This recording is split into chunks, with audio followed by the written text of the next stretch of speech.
there's just, I think, a lot of anger as a consumer in the UK if, you hear that your water company is about to fail and you're getting untreated sewer discharge in your neighborhood, and your bills are probably going to go up, and maybe the government has to bail out the largest water utility in the country. Something's clearly broken there.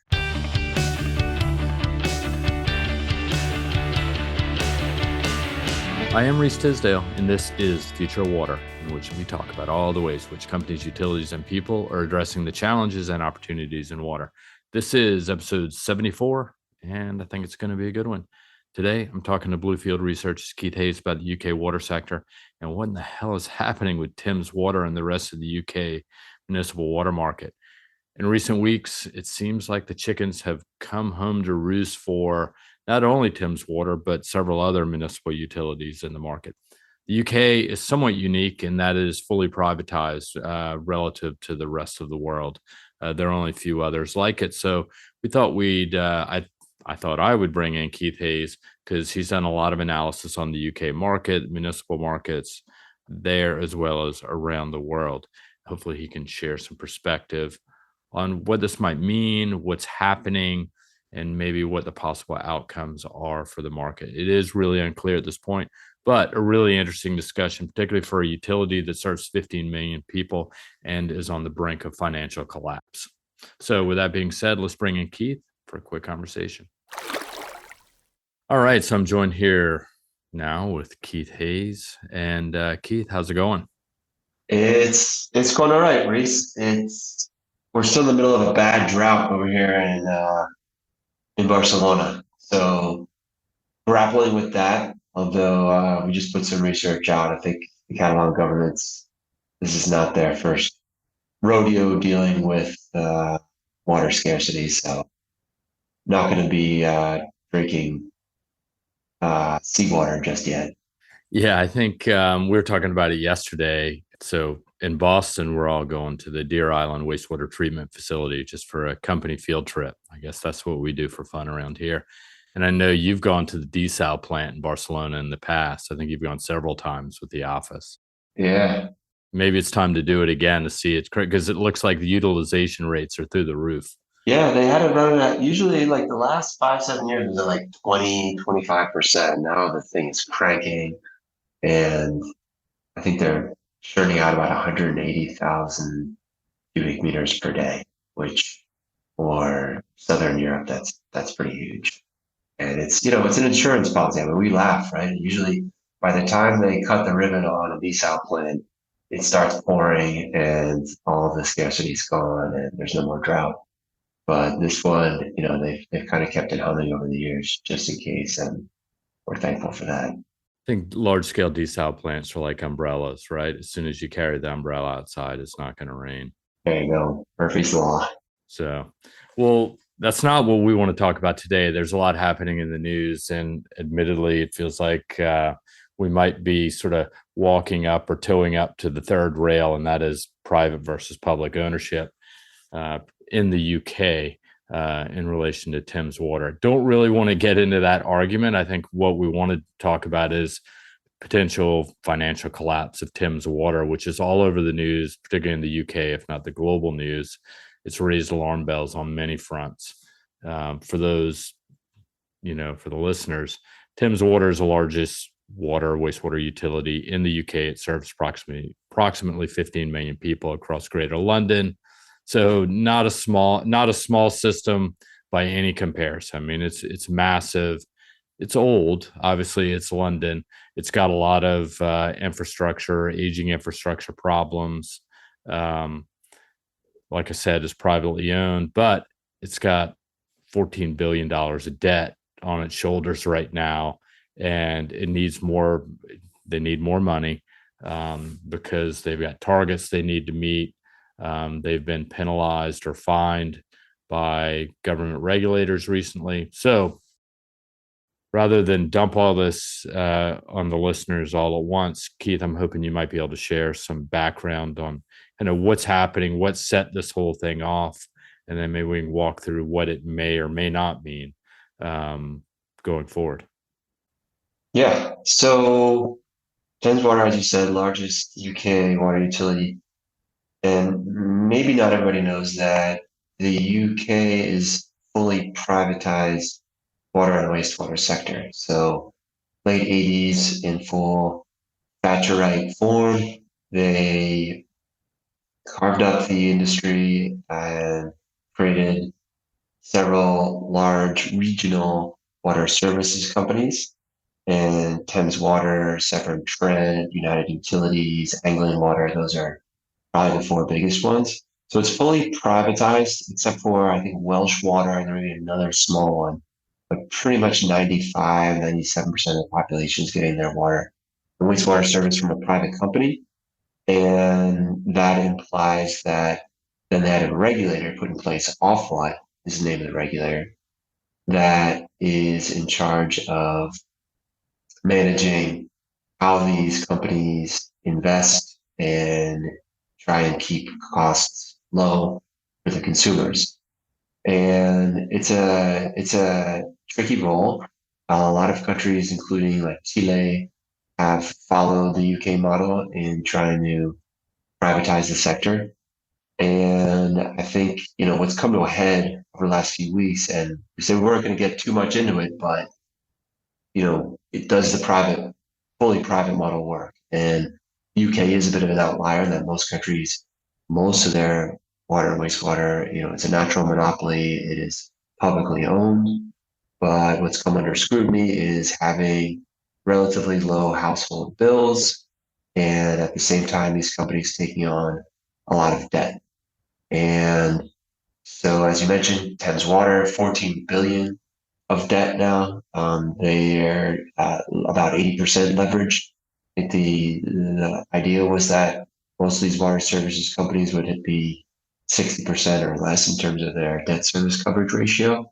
And that went off the rails a bit. And over the last few years, you've had interest rate increases, inflation, costs have gone up for pretty much everything you can imagine coming out of COVID, as we know.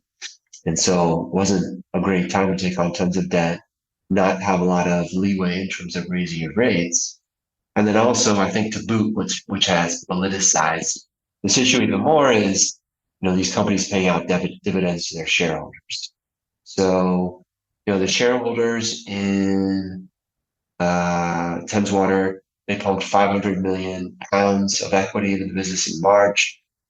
And they had also publicly tried an additional billion of investment, or they said they were going to do another billion in investment, which hasn't happened.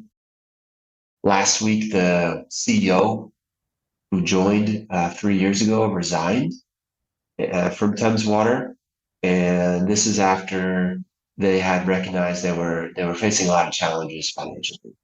So that is obviously a symptom of a broader problem that Thames Water has had in terms of finding that balance between delivering service and managing the demands of shareholders. And on top of that, just delivering on some of the operational targets that the regulator has set out for them has been difficult for them as well. In fact, I think just last week they were hit with another 3.3 million pound fine for untreated water discharge, untreated wastewater discharge.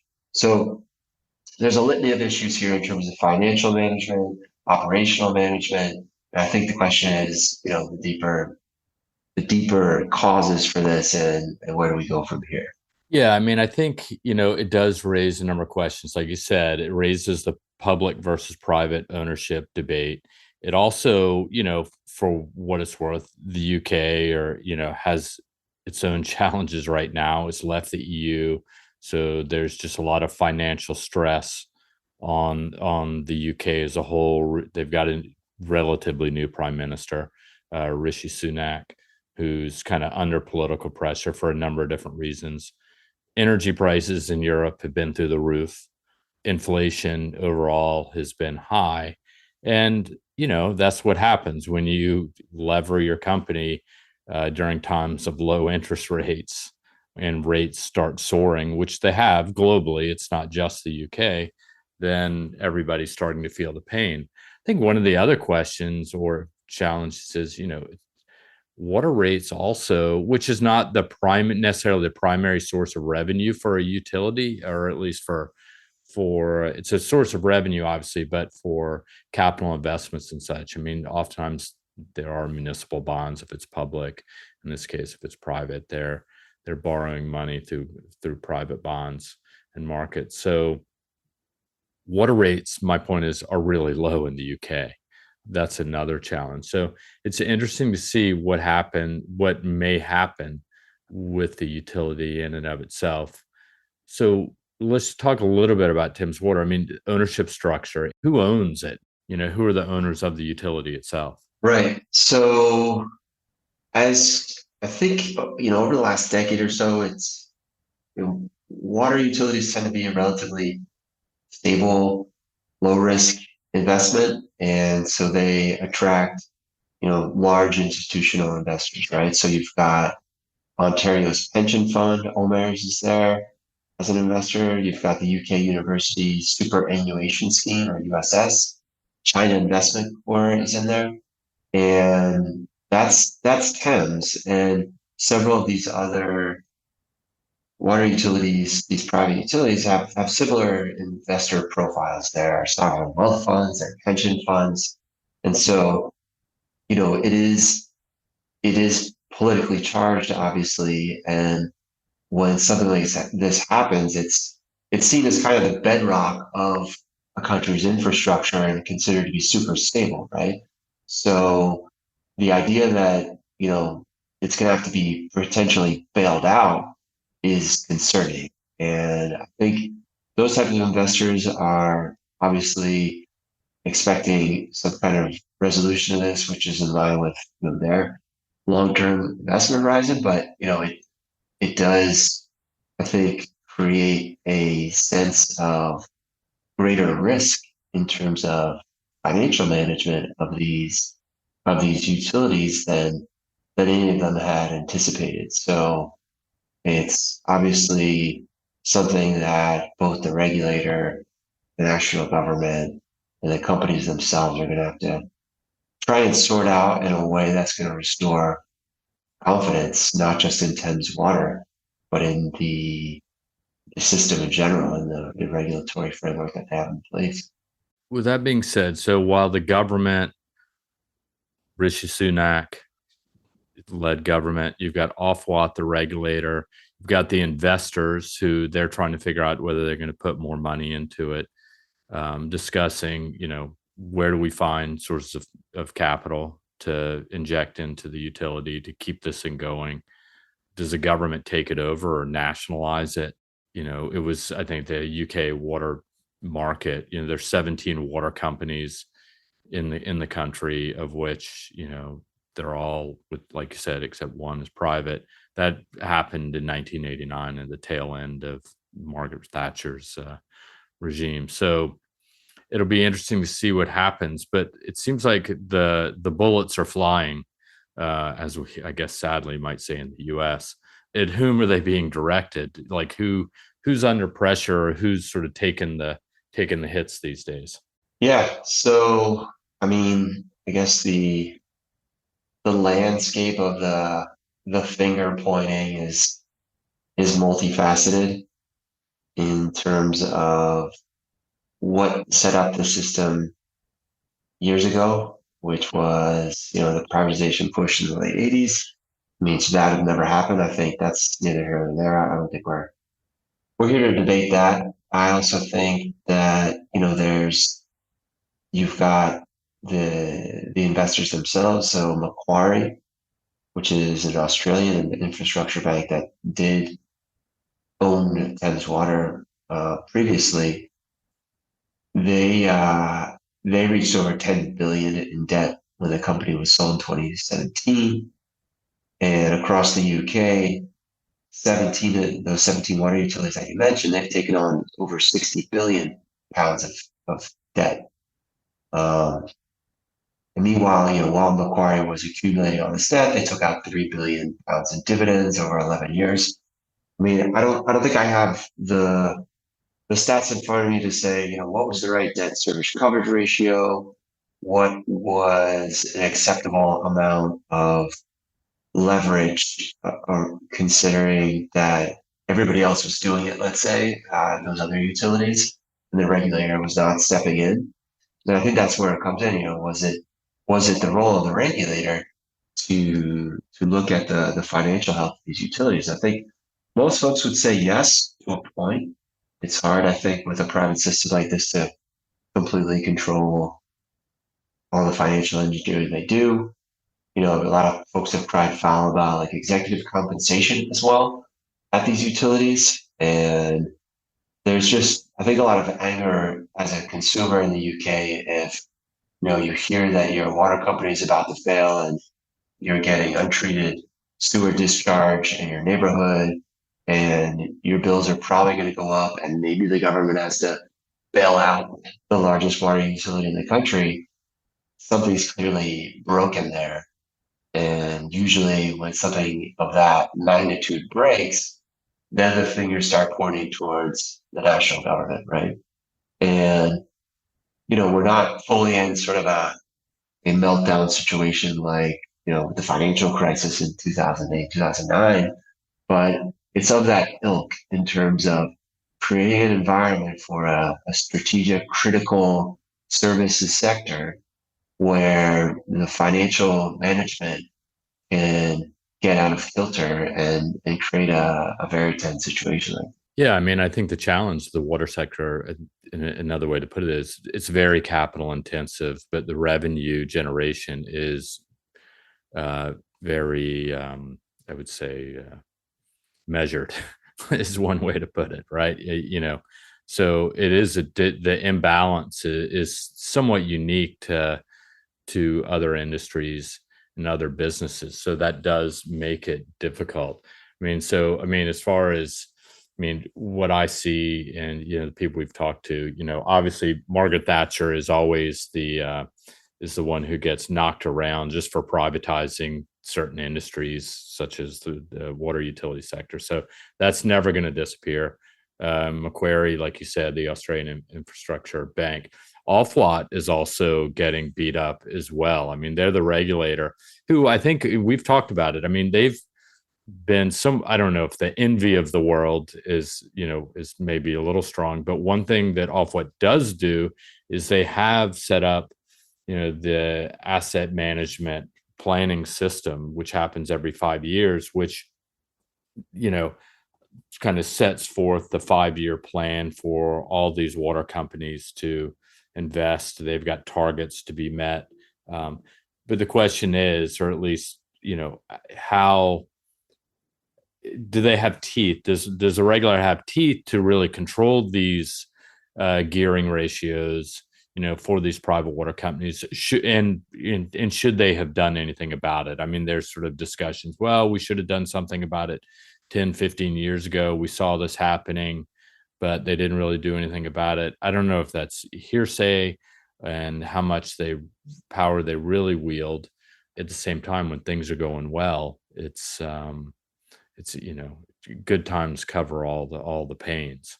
Yeah, no, I think you're making an important point though here, which is that it feels like some of the facade of how well functioning the UK water sector has crumbled. And I mean that because for several years now, I think a lot of other countries and a lot of private players in other markets have looked at the UK and said, we know what we really like about the UK.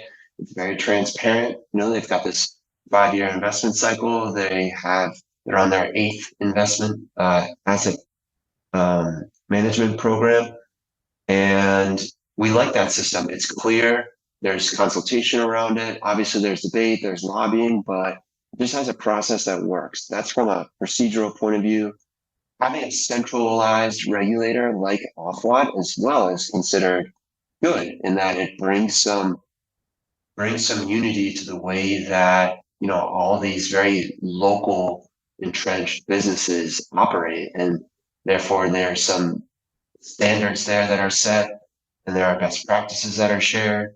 A lot of other countries would like to have an Ofwat. I mean, me living here in Spain, we don't have a centralized regulator.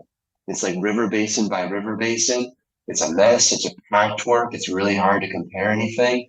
Doesn't feel like anyone shares any information or, sort of policy approach. And so those things have been considered good about the UK, how they run it, who's running it structurally.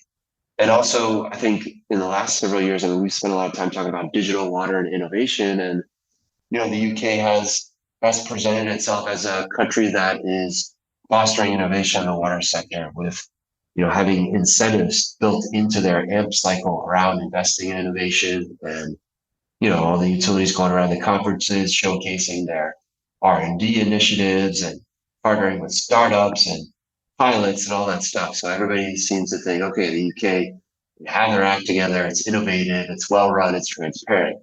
And it's like, okay, that's great. But behind the scenes, you've got Thames Water taking on massive amounts of debt. The CEO just quit, and everybody's pointing fingers saying this is horrible.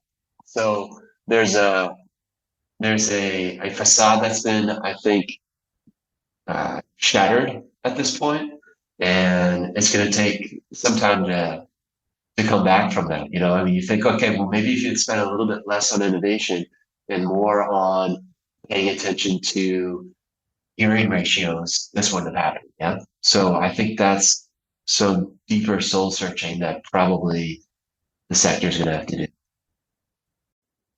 Yeah, I mean, it is amazing. And not to circle back, I mean, we talked to, and Thames Water is not unique. I mean, in the sense, it's got 14 billion pounds of debt. United Utilities has 7.5 to 8 billion in debt.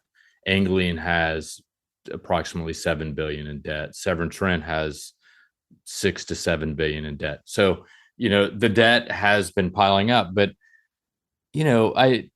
I don't know if, well, I to this point, everybody, and this is what we're doing. We're talking about the problem. We're not there.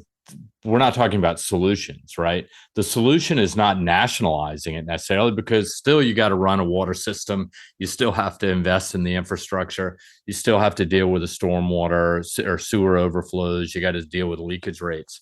I guess the long-term solution is somewhere else, right? Instead of just pointing the fingers, it's really a matter of, okay, how does either Ofwat get control of this? They're obviously not enforcing the 60% gearing targets, whereas the private investors, they're also scattered all over the world, the investors of these utilities. So to the extent it's like herding cats, I can't say that, but they all have different agendas, different needs. And I know that was it USS, the university's superannuation scheme, they've already said, hey, we'll put more money in. They're supporting Thames Water at this point, but it's not just Thames Water. So like I said, is it just giving Ofwat more power and control over what's happening? But they are fining these. It's not like they're not fining the utilities for their stormwater or sewer overflows. I said again, and missing their leakage targets, and they are penalizing these firms. Maybe they're just not fining them enough. Yeah. Yeah, no, I agree. I mean, I think there's plenty of that. I think in general, though, there was just the calibration in terms of how focused Ofwat was on certain operational aspects versus financial aspects. I mean, there was a big push. So this AMP cycle, the way that they run it and the level of investment, there's been a lot of debate over several years about, okay, it's creating very cyclical investment. It's not even, it's not good for the industry because you get this kind of like boom and bust in terms of investment. And that doesn't foster, let's say, maybe more financially responsible management. There's also the issues around the way that these utilities rely on their engineering alliances and they're squeezing them dry for lowering their costs, but at the same time they're paying out their dividends. And also the move from just looking at capex to looking at this idea of total expenditure. So both the operational expenditure and the capital expenditure that these utilities are making. So the whole idea of like the financials around ensuring the investments has been debated, but not necessarily the back end of that, which is, internally, how are they making decisions to pay out dividends and all that. And I think that is where a lot of that anger is coming from right now. And that's and that's kind of a challenge to deal with. And I also think, at some point, what is challenging about the water sector, like if you look at energy, right? Energy sector, there's a shortage, the pricing is a lot more dynamic. And it's not a natural monopoly. You have independent power producers. And so it's an industry that is more capable of adjusting to shifts in its cost base and competition. And that means that the regulator has to stay engaged, but there are market forces in place in terms of who you can sell, where you can sell, that make it more dynamic, that allow market forces to break certain behavior or foster other behavior.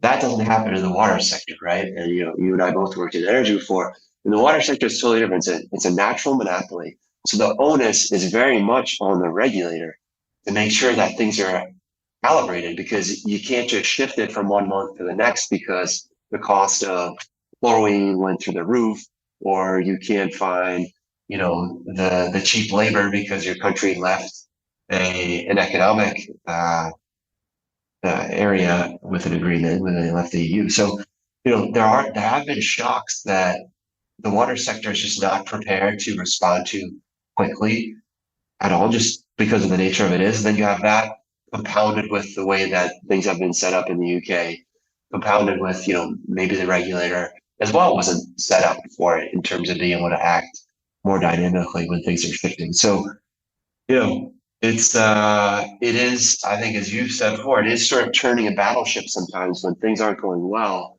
at one of these huge water utilities or in the sector in general. It takes time to work through it. And if you don't get it right, it's going to take a while before things are going to get adjusted and get closer to right. Yeah, so let's talk about like what's next. So I think you mentioned it. Thames needs, they've just received, I think, 500 million pounds. They still need to close on another billion, whether it be from current owners or other sources, but they're sort of working on that. The government, whether it be, it sounds like Rishi Sunak, someone's got to make a decision whether the government's going to step in. What else is on the agenda? Anything to look for timeline wise? Yeah, well, I mean, we've got the asset management planning cycle that's beginning. So right now there's consultation going into these next 5 years, 2025 to 2030, where they have to do another price review and then set, required levels of investment there's a negotiation in terms of the business plans that are presented versus, what the government's asking them for. So, so that's I guess the big thing is that all this is happening while, entering into another cycle. And I think, is there going to be some consideration about the way that these asset management plans are set, considering the financial health of these utilities, which seems to me is definitely going to have to happen. And it'll also be interesting to see what happens with those engineering firms, the program managers. They bid on these plans and these projects, right? They step in these agreements. It'll be interesting to see how the competitive landscape changes, if at all. Are there going to be some firms that say, we're out? We've already seen some companies that have sort of stepped away from the UK market. Black and Veatch was several years ago, but is one example of a firm that said, we're out on the UK. There are other opportunities for whatever reason, not just the shortcomings of the UK private water sector, but and management structure, but other things as well. So, well, it'll be interesting to see what happens there. I mean, let's wrap this up. And any other takeaways or final points you'd like to throw in? Yeah, I mean, I'm hoping that some good can come out of this in terms of just understanding, like, we can't just trash the entire UK water sector because this is happening with Thames Water. And even though I think a lot of the headlines we're going to see in the press are going to call into question all of that, the transparency and innovation and the centralized planning aspect of it, I think that needs to be highlighted in terms of trying to make that work, but also have, fiscal responsibility as well. So I'm expecting, there needs to be sort of a balanced way of considering this. Seems to be definitely that the UK government is somehow going to have to, cajole investors to put more money in. Obviously, try and keep it off the public books as much as possible. No one wants, a bailout of a large, swollen private water utility, and then I think there's going to be some leaning or some sort of auditing of the regulator in terms of what they didn't do. And I think they're going to have to do that, whether they like to or not, to try and restore confidence in the sector in general. Yeah, I mean, my final takeaway is it's not Twitter. It's you can't just let it collapse, right? Yeah, exactly. It's a water utility. So with that being said, it's a critical service that we can't live without. Yet everybody's sort of, pointing fingers, and I guess maybe the freak out is warranted, but it's also something that we don't have a choice. So we have to deal with it, or at least the UK does. I mean, the US and Spain, every country, every city has its own water problems. I mean, I would say, back to the where we started with the public versus private, everybody's complaining about these private companies taking on debt and paying dividends. Bad messaging, right? Bad tone, everything a bit just does not look good. At the same time, if it's a public utility, it's not as if they're in debt. They're also able to kind of hide behind, in many cases, city budgets. They can do different things that you may not see all the numbers. Getting close to the third rail there, Reese. Exactly. And I'm not picking sides here. What I'm saying is it does depend, right? There are private operators who run really well. There are others that do not run so well. I mean, back to the US market. I mean, they're 20, 25,000 or, 15% of the market is privately run. Of that, half of that is run by investor and utilities. The rest are these private, smaller community systems. And those are the targets for roll-ups. These are much bigger systems in the UK. And, it's sort of feels like a lose-lose situation no matter what. Yeah, I think there are trade-offs, and I definitely agree. There's no one size fits all in terms of which model is going to work in which markets. I think there are things that, as in any sector, private investment can bring in terms of innovation or best practices from somewhere else. And at the same time, that needs to be done responsibly. And that, that's kind of one of the tricky, interesting, but very challenging things about, municipal water supply is it is finding that balance. How do you get things to get better, but at the same time, responsibly? And it is so essential, as you said, you can't mess with it easily. It does change very incrementally over time. And, I think we looked a lot at private investment, for instance, in emerging markets, and private sector tends to be pretty good at building out new infrastructure, but more quickly than let's say the public utility that may not be operating so well. But that's a very different situation from what we're looking at here.